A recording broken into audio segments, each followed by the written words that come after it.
whatever the Quran touches, it blesses. When was the last time you opened the book of Allah? Whenever you read the Quran, Allah subhanahu wa ta'ala is testifying that it is His word.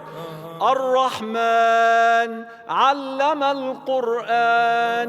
It is Allah subhanahu wa ta'ala, the most merciful, is the one who taught the Quran. The first and foremost reason for why we read the Quran is to seek its guidance. If there's a friend of yours that you really love and you tell them you're my best friend or whatever, but you don't call them and they don't call you and you don't spend time together, suddenly your hearts kind of drift apart. You don't remember each other that much. Same with Allah subhanahu wa ta'ala. As I speak, there are thousands of people who are not Muslim who are studying the Quran and studying the life of Nabi sallallahu alayhi wasallam and being inspired. Tune into Light Upon Light every Tuesday and Friday at 9 p.m. exclusively on Eman Channel.